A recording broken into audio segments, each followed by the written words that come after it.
할렐루야. 사랑하는 성도 여러분, 평안하셨습니까? 하나님의 은혜와 복이 여러분에게 충만하심으로 여러분의 삶이 평안하고 기쁘고 윤택한 줄로 믿습니다. 이제 주일 아침마다 우리 이제 잠언서를 묵상하면서 은혜를 나누어 보려고 합니다. 잠언서를 통해서 삶의 지혜를 얻고 또 하나님의 의도하심과 목적과 그분이 우리에게 가지신 계획이 무엇인지를 깊이 깨닫고 알므로 우리의 삶이 더욱 견고하고 평안하고 윤택할 수 있다고 하는 기대를 가지고 이제 잠언서를 묵상해 보려고 합니다.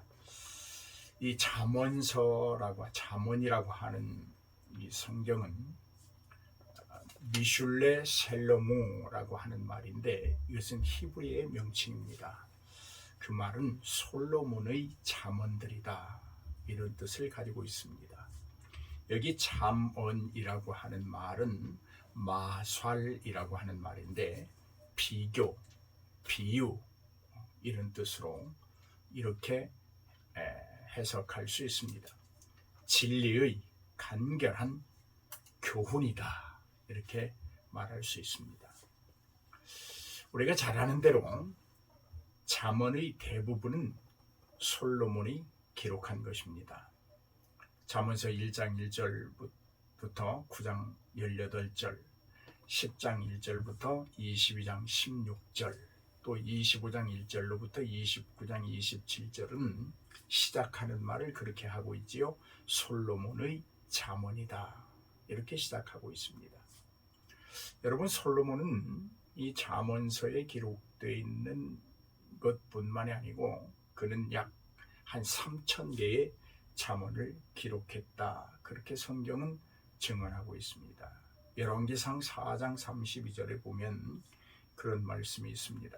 그가 잠언 3,000가지를 말하였고 그의 노래는 1,005편이다, 그렇게 기록하고 있습니다. 그러니까 솔로몬은 잠언을 3,000개가량 지었고 그가 부른 노래는 1,005편이나 된다, 이런 말씀입니다. 그런데 그 3,000개 정도 되는 그 잠언 중에서 오늘 잠언서에는 약 800절만 기록되고 있습니다. 그리고 또 이 잠언은 솔로몬이 쓰기는 썼지만 히스기야 시대에 편집된 것들이 있습니다.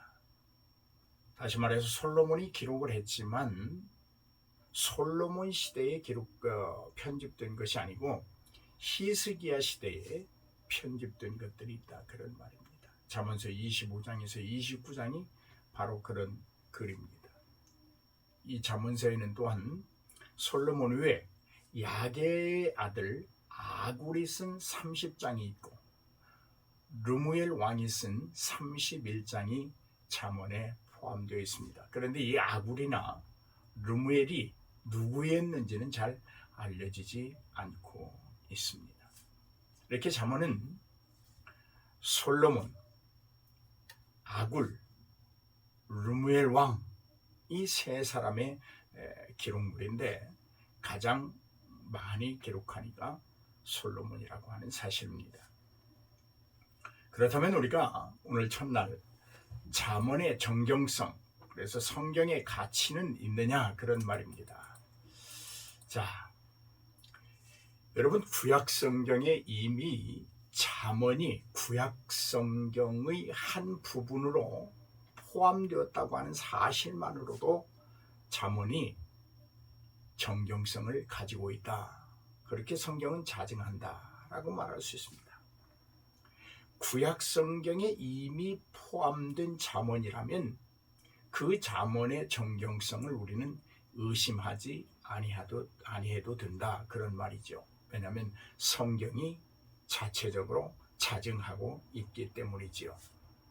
또한 예수 그리스도와 그의 사도들이 암시했거나 혹은 인용함으로 인하여 잠언의 정경성을 보증하고 있다고 말할 수 있습니다.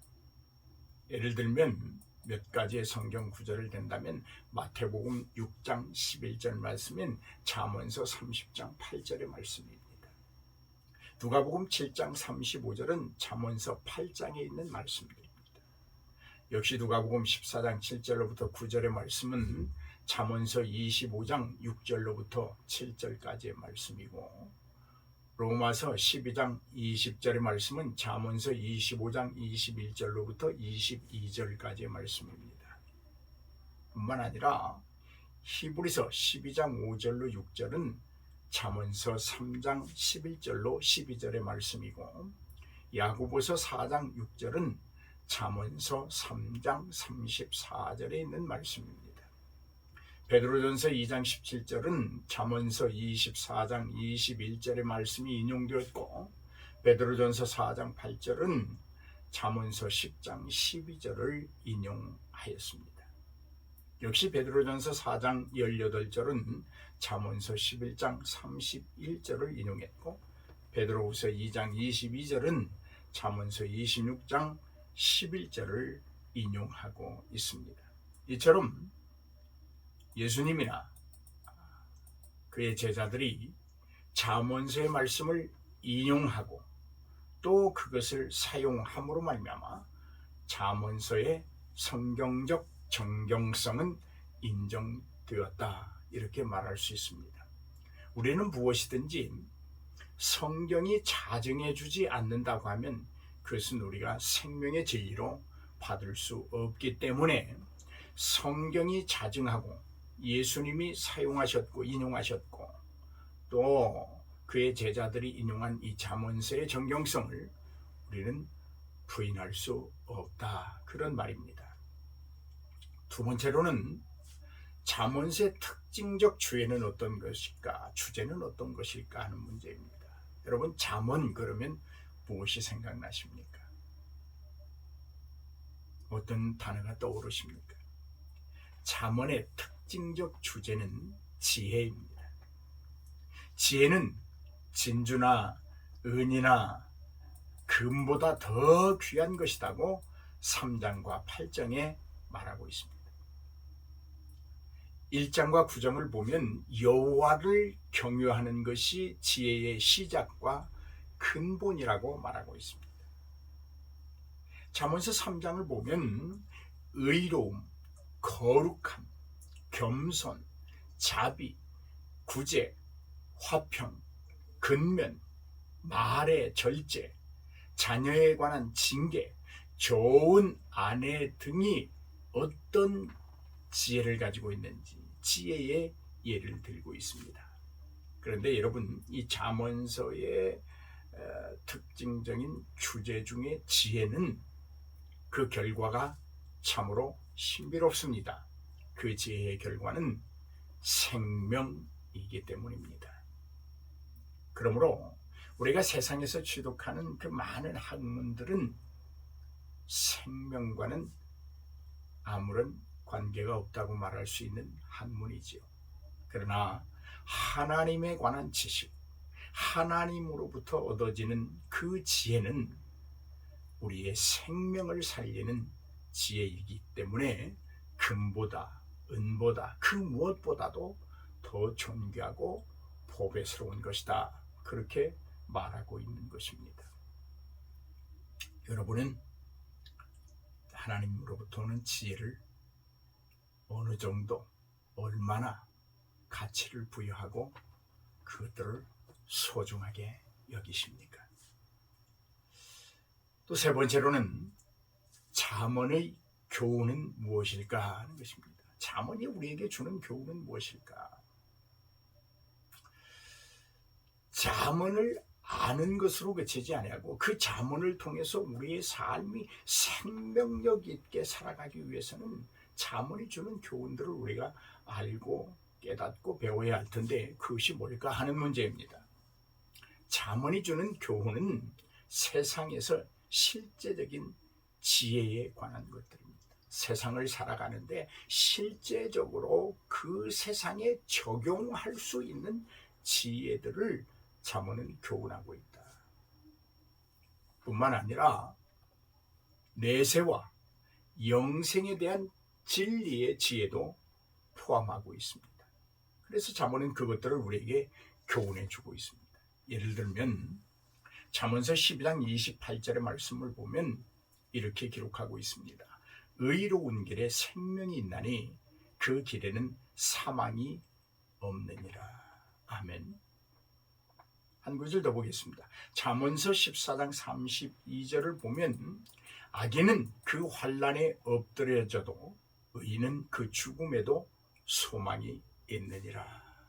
역시 잠언서 15장 24절을 보면 지혜로운 자는 위로 향한 생명길로 말미암으므로 그 아래 있는 음부 지옥을 떠나게 된다. 그렇게 말하고 있습니다. 이것이 잠언서가 우리에게 주는 교훈입니다.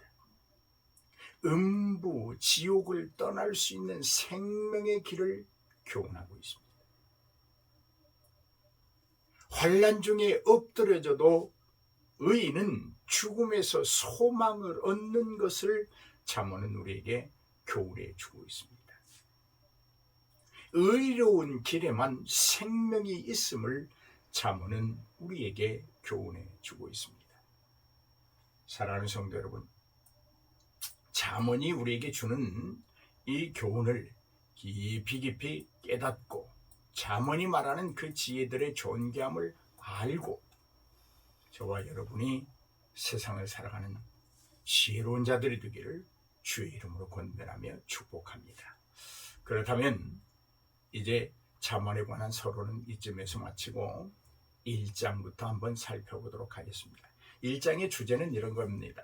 제목을 붙이라면 지혜로운 자 그리고 미련한 자, 이렇게 제목을 붙여볼 수 있습니다.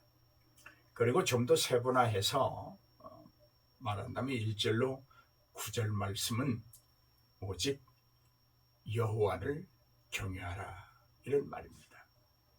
여러분 1절 말씀을 보면 다윗의 아들 이스라엘 왕 솔로몬의 잠언이라. 그러니까 솔로몬의 아버지가 누구인가를 가르쳐주고 있습니다. 그리고 솔로몬은 이스라엘의 왕이라고 말하고 있습니다. 그리고 그 솔로몬은 잠언의 저자라고, 기록자라고 말하고 있습니다. 다시 말해서 다윗의 아들은 솔로몬이요 솔로몬은 이스라엘 왕으로서 잠언을 지었다, 기록했다, 그런 말입니다. 그렇습니다. 잠언의 저자는 솔로몬입니다. 물론 아까 말씀드린 대로 아굴도 있고 루멜 왕도 있지만 거의 다 솔로몬이 기록하고 있습니다. 여러분, 잠언을 비롯해서 모든 성경은 하나님의 감동으로 된 것이라고 하나님은 말씀하고 있습니다. 디모데후서 3장 16절에 보면 그렇지 않습니까? 모든 성경은 하나님의 감동으로 된 것이다. 그래서 그것은 교훈과 책망과 바르게 함과 의로 교육하기에 유익한 것이 성경이다, 그렇게 말하고 있습니다.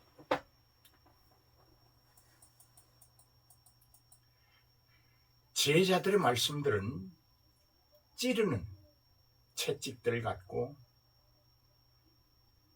외중의 스승들의 말씀들은 잘못 박힌 못 같으니 단 한 목자가 주신 바이니라, 이렇게 전도서 12장 11절에 기록하고 있습니다. 지혜자들이 주는 말씀은 우리의 삶에 그릇된 부분들 그리고 병든 부분들을 찌르는 채찍들과 같고, 스승들의 말씀들은 잘 박힌 못 같다.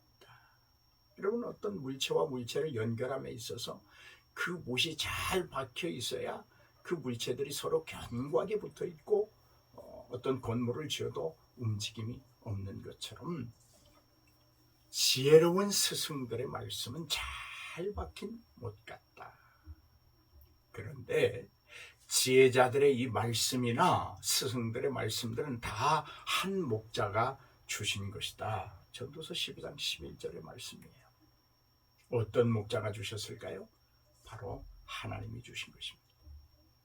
성경은 어느 곳의 말씀이든 하나님의 동일한 권위로 인쳐진 말씀이라고 데살로니가후서 2장 15절 계시록 22장 19절로 20절에 말씀하고 있습니다.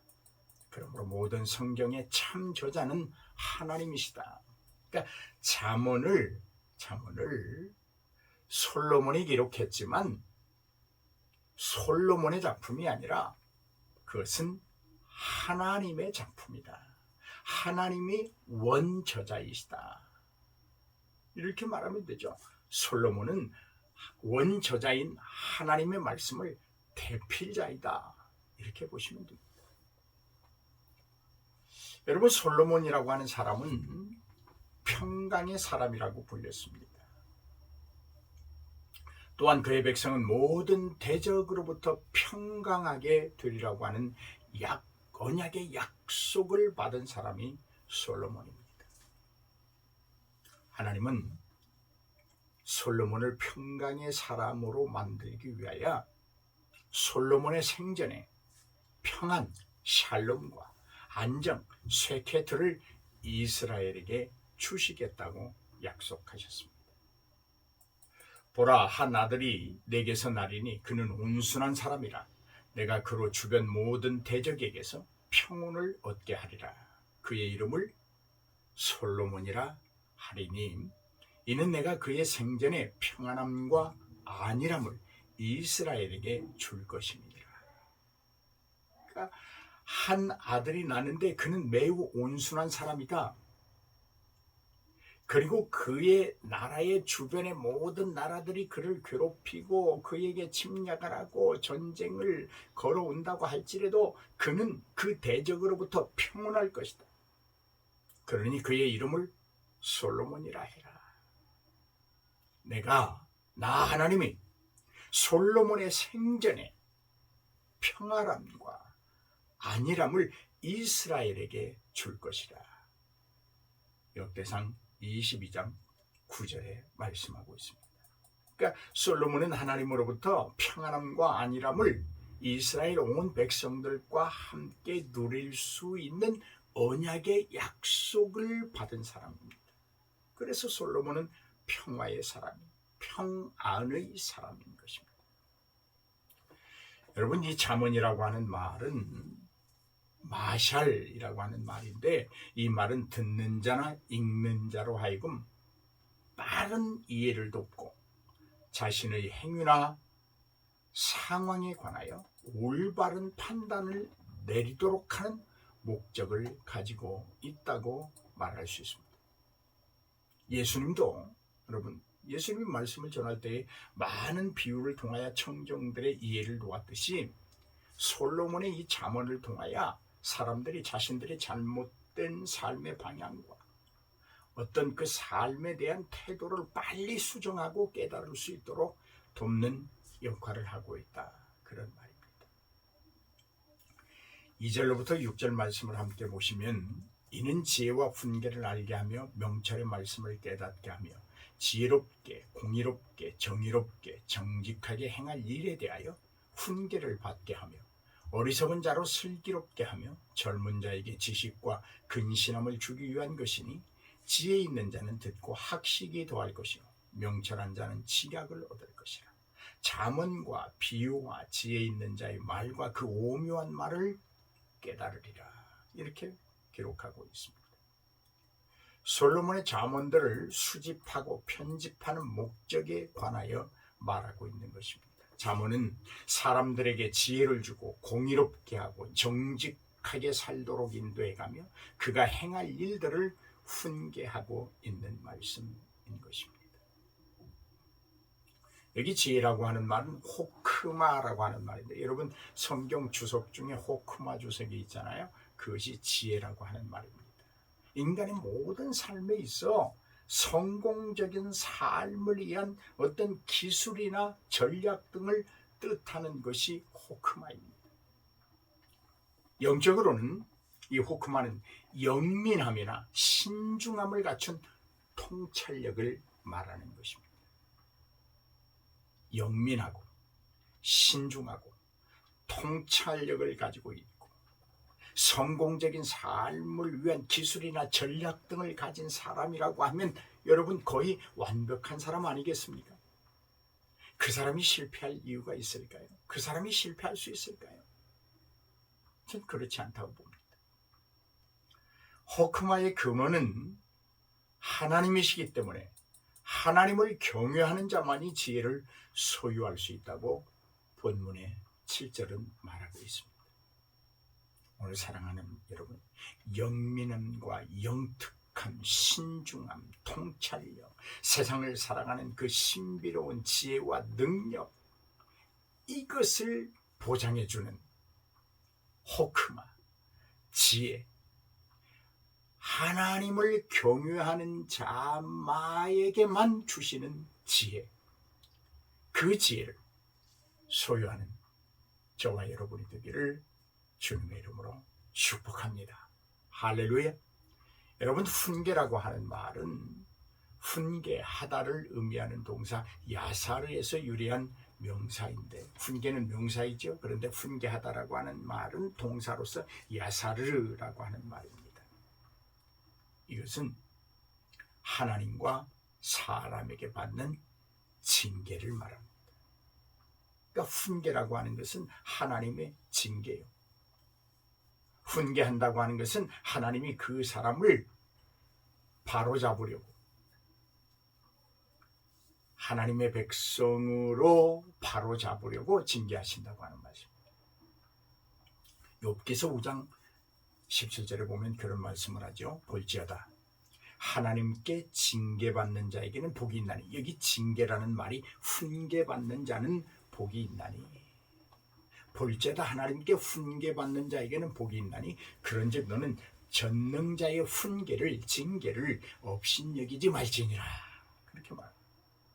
훈계입니다. 하나님의 징계는 어떤 벌을 목적으로 하는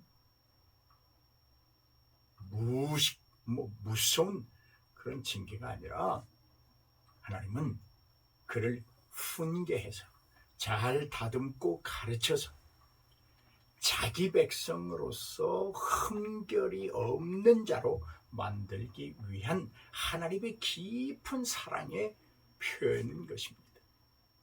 다시 말해서 주님이 오시는 그날까지 우리의 영과 육이 흠도 없고 점도 없이 신랑을 맞을 수 있는 상태를 유지하고 보존할 수 있도록 하나님은 언제나 우리를 훈계해 가시는 줄로 믿습니다. 아멘. 이 하나님의 징계 혹은 훈계가 있기 때문에 우리가 하나님의 자녀라는 확신을 가질 수 있습니다. 우리는 사생아가 아니라는 말입니다. 하나님이 우리 아버지가 아니시라고 하면 여러분 남의 자식에게 훈계하겠습니까? 특별히 요즘 같은 세상에 남의 자식에게 훈계하기 어렵습니다. 무섭습니다. 자기 자녀이니까 훈계하는 것이지요. 잠언서 5장 2절에도 그런 말을 합니다. 말하기를 내가 어찌하여 훈계를 싫어하느냐, 하나님의 징계를 싫어하느냐, 내 마음이 꾸지람을 가벼이 여기고 있구나, 이렇게 말을 하고 있습니다. 여러분, 훈계를 가볍게 여기지 마시고 무겁고 중엄하게 받으시는 저와 여러분이 되기를 바랍니다. 훈계는 지혜와 함께합니다. 훈계는 경건함과 함께합니다. 훈계는 도덕성과 함께합니다. 그래서 하나님의 사람으로 세상에서 사람들로 하여금 사랑받게 만드는 겁니다. 잠언의 지혜는 이 세상에서의 실생활의 지혜입니다. 삶을 살아가는 양식입니다. 지혜입니다. 없어서는 아니 될 필수품이다, 그런 말입니다. 왜 그 지혜가 그럼 이 세상을 살아가는데 그렇게 필요할까요? 첫째는 우리가 하나님의 백성이기 때문입니다. 그 하나님의 백성의 특징은 경건입니다. 하나님의 자녀는 도덕적으로 흠과 점이 없어야 합니다. 즉 하나님을 경외함과 그의 율법을 지켜 정직하고 선한 것이 바로 지혜라고 하는 말입니다. 경건하고 의롭게 사는 지혜로운 자이어서 이 세상에서도 평안과 건강과 물질적 여유의 복을 받고 장차 영생에 이르지만 불경건하고 불의한 자는 어리석은 자이어서 이 세상에서도 불행하고 또 장차 영원한 멸망에 이르게 되는 것입니다. 사랑하는 여러분, 경건하고 의롭고 지혜롭고 도덕적이고 이런 분들이 되셔서 이 세상에서도 평안하고 건강을 얻고 여유가 있고 복을 받고 장차 영생을 소유하는 저와 여러분이 되기를 바랍니다. 다음에는 명철이라고 하는 말입니다. 이 명철이라고 하는 말은 이해력과 통찰력을 말합니다. 이 명철은 아까 말씀드린 그 호크마, 지혜와 병행해서 하나님의 백성이 반드시 소유해야 할 것으로 성경은 우리에게 가르치고 있습니다. 잠언서 4장 5절에 보면 이렇게 말을 하죠. 지혜를 얻으며 명철을 얻으라 같이 가고 있는, 지혜만 얻고 명철은 얻지 말아라 그런 말, 지혜도 얻고 명철도 얻어야 된다 그런 말. 금을 얻는 것보다 얼마나 나은고, 내 입의 말을 잊지 말며 어기지 말라. 지혜를 얻는 것이 금을 얻는 것보다 얼마나 나은고, 명철을 얻는 것이 은을 얻는 것보다 더욱 낫다고 16장 16절에 말씀하고 있습니다. 그러니까 지혜와 명철을 동시에 얻음으로 말미암아 금, 은을 얻는 것보다 훨씬 낫다는 말입니다. 그러므로 명철의 말씀이란 이해력과 통찰력을 돕는 교훈적인 이야기를 말하는 것입니다. 사람은 지적인 토대를 잘 쌓아야 합니다. 많이 배웠다, 어떤 조금밖에 배우지 못했다, 학력이 높다, 낮다의 문제를 지적하는 것 아닙니다. 사람은 자기의 삶을 통하여 경험되어진 지식, 실제적인 삶에서 깨닫고 알게 되고 얻게 되고 체험됨으로 확실하게 자기 것이 되어진 그 지적인 토대를 견고하게, 바르게, 도덕적으로, 윤리적으로, 경건하게 토대를 쌓아야 한다고 하는 말입니다. 여기에 이해력과 통찰력을 높여서 실천적으로 그 경험치에 의한 모든 지혜를 활용할 수 있다면 그는 참된 인생을 살 수 있다, 그렇게 말할 수 있습니다. 물론 그 지혜는 하나님으로부터 얻는 지혜를 말하는 것입니다. 7절 말씀 한 절 더 보겠습니다. 여호와를 경유하는 것이 지식의 근본이오늘 미련한 자는 지혜와 훈계를 멸시하느니라. 아멘. 여호와를 경유하는 것이 지식의 근본이다. 여기 근본이라는 말은 레슈스라고 하는 말인데 시작이다, 첫 번째일 것이다. 그래서 여호와를 경유하는 것이 인생의 모든 시작, 출발점이 되어야 하는, 하나님을 아는 지식과 자기 자신을 아는 지식에서 시작되어야 돼. 이렇게 말할 수 있겠죠. 저의 인생은 부정모예를 어머니의 뱃속에서 태어나는 순간부터 시작된 것입니다. 아닙니다. 우리는 이미 태중에 있을 때 하나님이 선택하시고요, 그 태중에 보내시는 것이 하나님이신 줄로 믿습니다. 그러므로 여호와를 경유하는 것이 지혜와 지식의 근본이라고 하는 말에 우리는 굉장한 주목을 가져야 됩니다. 여러분 지혜로우시죠? 여러분 삶의 지식이 풍성하시죠? 근데 그 근본이 경유라고 하는 것입니다. 누구를 경유합니까? 하나님을 경외하는 것입니다. 거기서부터 시작되어야 된다고 하는 말입니다. 여호와를 경외하는 것은 인간의 제일된 목적입니다. 우리가 살아가는 목적입니다. 왜 살아야 하느냐고 묻는다면 여러분은 이렇게 대답해야 됩니다. 나는 하나님을 여호와를 경외하기 위하여 살고 있습니다. 할렐루야. 여러분, 우리는 그 아이들이 예뻐 보일 때 그런 질문들을 자주 하죠. 너는 커서 뭐 되려고 하느냐? 그렇게 묻습니다. 아이들은 여러 가지 대답을 하죠. 그런데 여러분, 그런 질문보다 그 어린 영혼에게 너는 여호와를 경외해야 된다. 여호와를 경외하라고 이 땅에 태어남을 입었다. 너는 여호와를 경외하는 것으로부터 내 인생이 시작되어야 한다. 이런 말을 들려주는 것이 정말 그 아이를 원하는 것이고 그 아이에게 큰 복을 주는 것이라 믿습니다. 여러분, 우리의 삶에서 진정한 가치가 무엇인가를 묻고 왜 살아야 하는가에 대한 목적을 물었을 때 이 둘을 하나로 요약해서 말한다고 하면 이런 말입니다. 다른 말이 없습니다. 오직 이 한마디입니다. 여호와를 경외하며 그를 영원토록 즐거워하기 위함입니다. 할렐루야. 여러분, 경외를 뜻하는 히브리어는 이르아인데 이는 두려워하다라는 의미를 가진 동사 야레에서 유래한 명사입니다. 사람이 가지는 감정 중에 공포스러움이나 두려움의 감정을 말합니다. 하나님을 경외한다고 하니까 그저 우리가 예배하고 찬송하고 기도하고 헌물 드리는 것, 그것이 아닙니다. 하나님을 정말 경외하는 사람은 그분 앞에, 그분의 능력 앞에, 그분의 넘치는 사랑 앞에, 그분의 오래 참음 앞에, 그분의 긍휼하심과 인자하심과 인애하신 구속의 그 은총 앞에 두렵고 떨릴 수밖에 없습니다. 그것이 경외입니다.